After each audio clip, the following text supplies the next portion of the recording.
evening, viewers, and welcome back to another episode of Social League. I will be your panel moderator for today as we will be talking about gender-based violence. My name is Jeanette Diergaard, and please do stay tuned to find out who our panelists will be after this short break.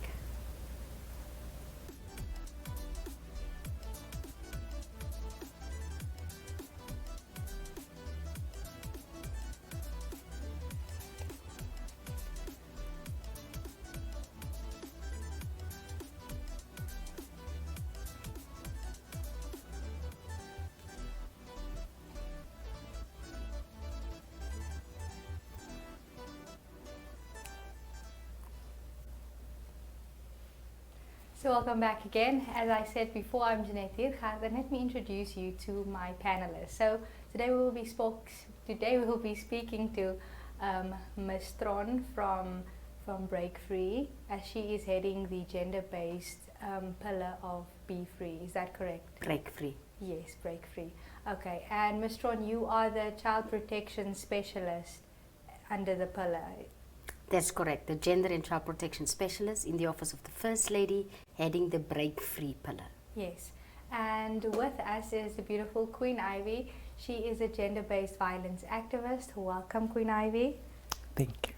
So I'm just going to start off the discussion by asking Ms. Tron, how has education impacted gender-based violence, or what role does it play? I think education is having a central place and plays a pivotal role, a vital role in gender-based violence. Gender-based violence, if you're not educated, if you don't know what it entails, you cannot claim your rights. And there are different kinds of gender-based violence that are provided for in the Namibian legislative framework. I will give one example, for instance, economic violence. It's a very few persons that really knows and understand what it entails, and therefore it's underreported. So if we are not educated ourselves, we cannot help ourselves, nor can we help the person out there. So yes, it's a vital role that education plays in gender-based violence. Okay. And Queen Ivy, how would you say has education played in in what you are doing as an activist in preventing gender-based violence? Basically, I believe that education has a critical and imperative role to play when it comes to gender-based violence. Especially when you look at infrastructure such as schools, university, and also churches and homes and traditional authorities and social clubs and NGOs and the media at large. I believe that it is quite very important to prevent gender-based violence, because I believe that one structure alone may not have all the answers. It is important to have a holistic approach. And on the other hand, I also believe that education has enabled us to rethink about our culture and social economic systems. And also education has also enabled us by exposing the gender diversity and how different genders are experiencing control and policing in our lives. Okay. Yeah. And Ms. Tron, just to go back to you, when you mentioned about the economy, can you perhaps just elaborate on that and just educate us on a term that we're not all familiar with? So economic violence, I will give you practical examples and actual cases that we are dealing with. So you will find a young, highly qualified, educated lady that is prevented by a partner or a spouse to go out in the marketplace and to earn a salary. Maybe because of excessive jealousy, control, whatever. That is but one example. Then you get an example of a partner that is having one form of addiction, gambling, for instance. So the female partner is the sole breadwinner, trying to make ends meet with already limited income. And then the spouse is gambling it out, squandering it on alcohol, his friends and stuff. So that's a few examples of how young people are entrapped. Also, education to add is, why is it so important? If you are educated and you earn your own means, you're not dependent economically or financially. So if the relationship turns toxic, you have ways to get out of it. But if you're dependent on the abusive spouse or partner, it's a big barrier for you to leave. So being educated is giving you that opportunity to leave. Okay. Queen Ivy, is there any way that gender-based violence can be prevented in our country, and how? Quite an interesting question. I totally believe that gender-based violence can be prevented in Namibia. As you know, that by different means and ways that we tend to introduce by preventing certain things to be avoided, like COVID that came. What I'm trying to emphasize is that yes, gender-based violence can be prevented in Namibia, but it needs to come through awareness and education. I believe that at the end of the day, victims are normally due to social and economic factors. And on the other hand, the offender or the perpetrator is due to issues such as anger management or trauma that was never resolved in their past. Maybe they need counseling or so forth. But at the end of the day, we need to find the root why the offenders or the perpetrators tend to do what they tend to do. Yes. Because I do believe that at the end of the day, it doesn't help when we send them to prison, but we don't find the root. Because at the end of the day, we need to come to a common ground where we tend to solve the problem, why they tend to impose this toxic behavior on society. And I do believe that if we can rehabilitate them and find a solution to what they tend to do, definitely there is a possibility that we can have a zero gender-based violence in our country. And on top of that, we are only 2.5%, but it starts with the mind. That is my opinion on that. Yes. And Ms. Veronica Tron, can you perhaps also just weigh in on that? What's your opinion? Can it be prevented or can it not be? It's a definite yes from me, because gender-based violence is learned behavior. We learn it in our households from a tender age, in our schools, in our communities, in our society. And if it is accepted in society, we normalize it. So for us to prevent it, definitely awareness raising, to say that it is wrong, it's not accepted, it's not tolerated in any sphere of our society. Because there's a saying that silence breeds violence. So if we keep quiet, if we just treat it as a private matter, which is so often the case, then it will just escalate. So if it's learned, it can be unlearned. And how? Through education, through prevention. I think in Namibia, we must place a bigger focus on prevention. We tend to be the ambulance to come after the incident, where we actually should be more proactive. We can prevent it, but it should be a collective effort. And I think there's also a tendency that we wait for government to stop it, where it is something that starts in our private homes. Because what we see in society, what manifests in our schools, in our relationships, is what was breeded in our private homes. So we can prevent it. Yeah. And just to go back on that, is there a specific trend that constantly comes up when you're working with people that are going through these things, that are going through gender-based violence regularly on a day-to-day basis? Is there something that constantly pops up, a personality trait or circumstances at home? There is a long list.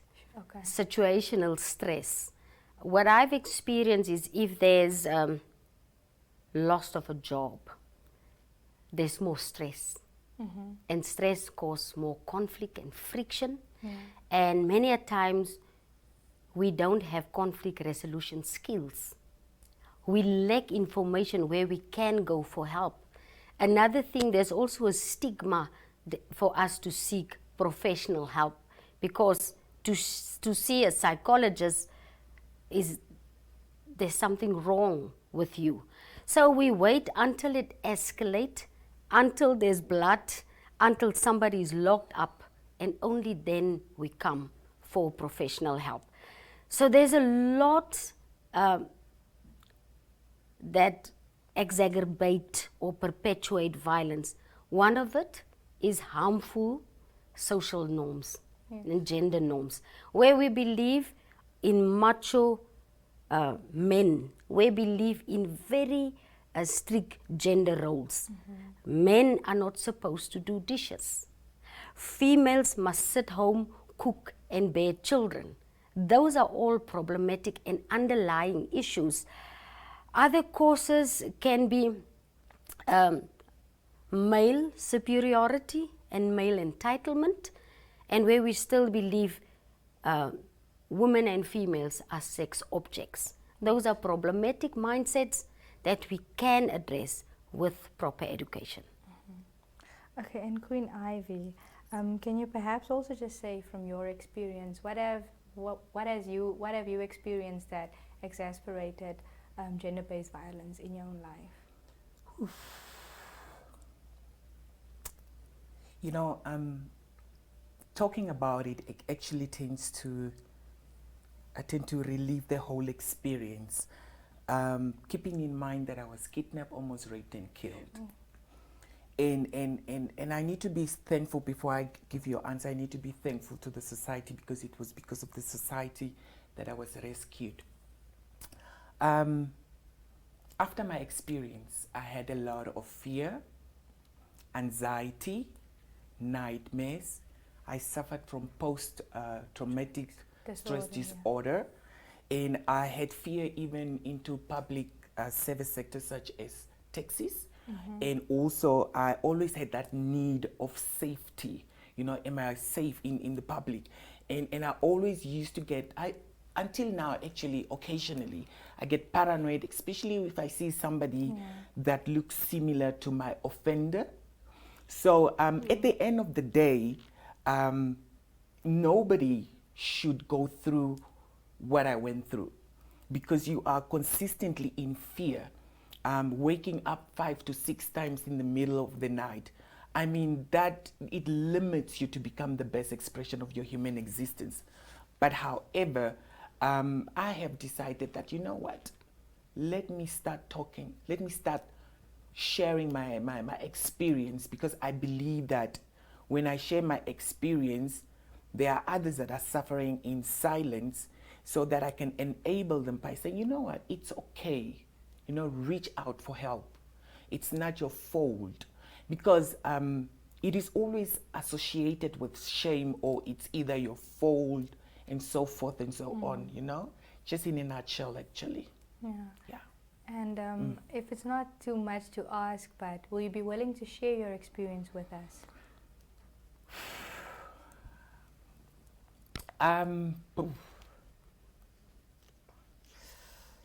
Only what you're comfortable with.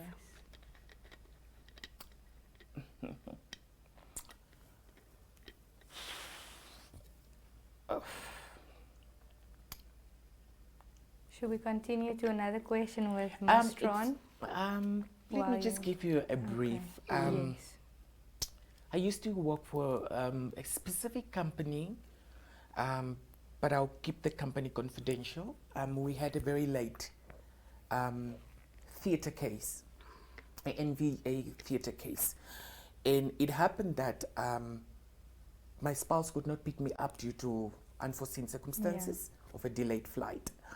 And I ended up making use of the public transportation, which was a taxi. And I happened to be a victim where I was kidnapped. And they were conversating what they were going to do to me.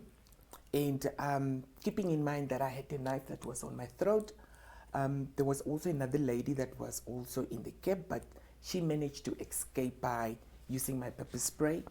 But I don't want to go into detail, but you could see how these guys were determined to carry out their mission. But at the end of the day, by God's grace, I managed to get some strength, and I broke the window. I kicked him in at the forward VTC. I managed to pull half of my body through the window, and somebody recognized me, which happens to be actually my colleague too. So they noticed that I was in trouble. So they noticed that, you know what, something is wrong, and they started chasing this car. To conclude the whole thing, the two individuals, the offenders, realized that, you know what, she saw our face, we need to get rid of her. And the driver was even emphasizing, no, we need to take her to the grave, undress her, rape her, and then slit her throat because she will identify us. And throughout the whole episode, based on my religion, I was just asking God that, God, you know what, if it is not my time, don't let it happen. But eventually, by God's grace, I don't know what happened. It seems like there was an argument heated between them two, and they ended up, you know, deciding that, you know what, you are very lucky, and they let me go. But based on what I can say, when I look back, it was plus minus 20 cars that were chasing. So I can really say that the community at large are very vigilant and observant, and I would like to say thank you. If it wasn't for them. Ms. Tron, when we're looking at all these cases happening on a day-to-day basis, what can we ensure, what can we do to prevent this from happening, to make it a priority to protect our women, and not just our women, our men as well? So what came through my mind while listening to a story was the need for active bystanders. So if her colleague was not observant and vigilant and act immediately, it could have been worse. So the colleague chased behind and others join.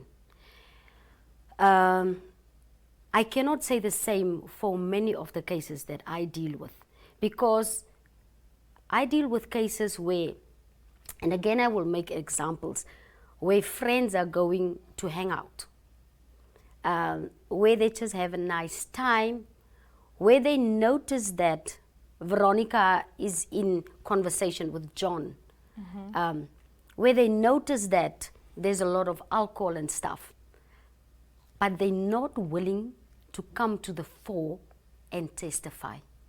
And even sometimes they testify shortly after the incident, but later they know where to be found.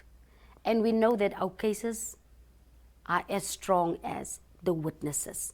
So for each and every person to put yourself in the shoes of the survivor, that could have been me, my child, my sister, and how would I want somebody else to act to assist?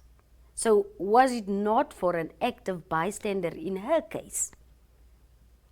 We can imagine the worst. So for us to take charge, to take action, to be accountable, and to raise awareness.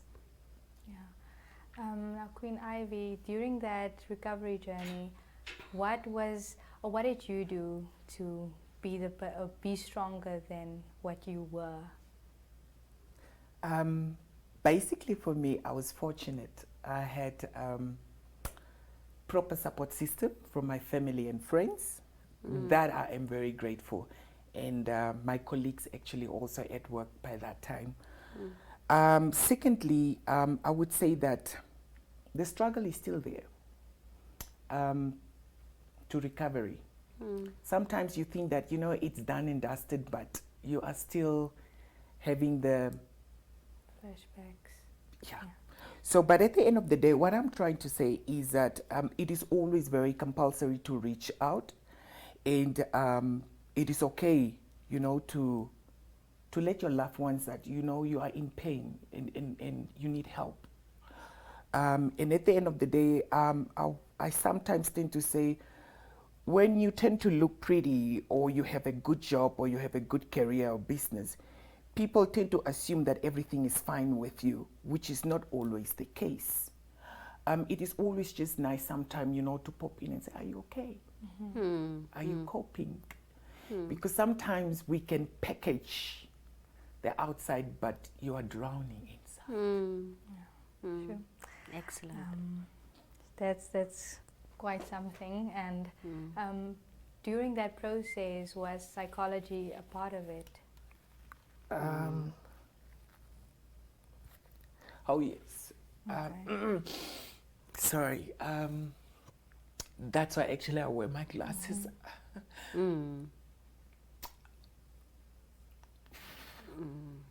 I had to see a lot of clinical psychologists, psychiatrists, counseling sessions. The journey was not easy.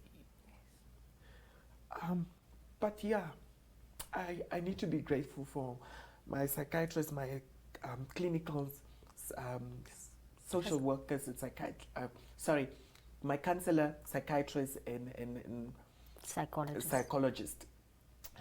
But I had to come to a point where I had to open up.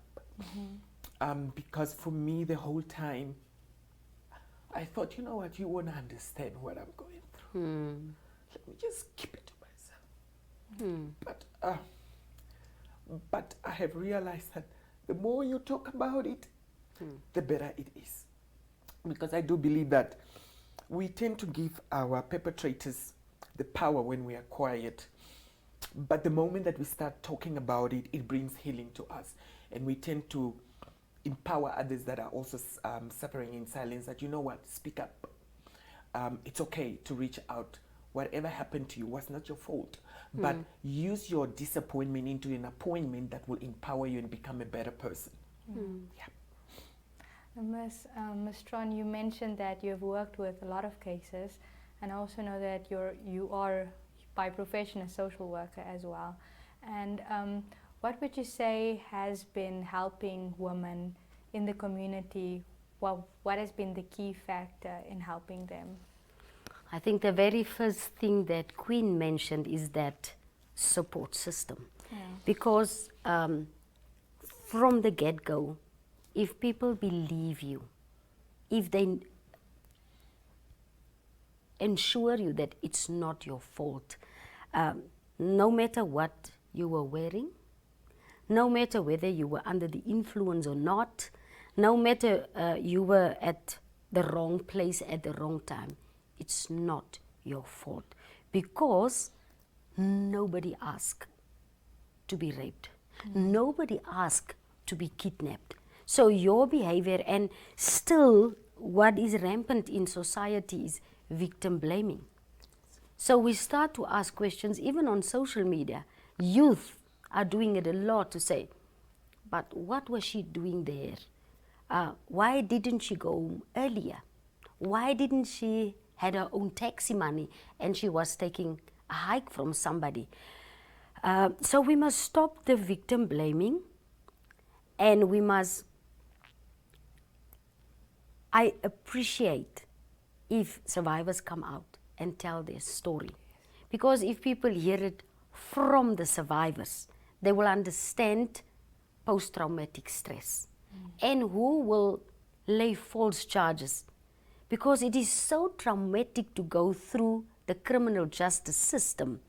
And I always say, all the reported cases is about 1%. All the false reports is about 1%. So why should we put a big focus on that? Rather take that energy and divert it to where it belongs and give them the support. And as Queen mentioned, it's a process. It's not easy. And post-traumatic stress disorder is you're in shock, you're in denial, you later become so angry, you later become emotionally numb, and people misunderstand, but she's okay. She's not crying. She's every day at work and stuff. She even stopped the sessions at the psychologist, so she's just doing fine. But as she rightfully said, nobody knows the internal turmoil. And it is a process. Trauma is a process. And one day you will feel, I'm in control. The next day you get up and it feels like yesterday.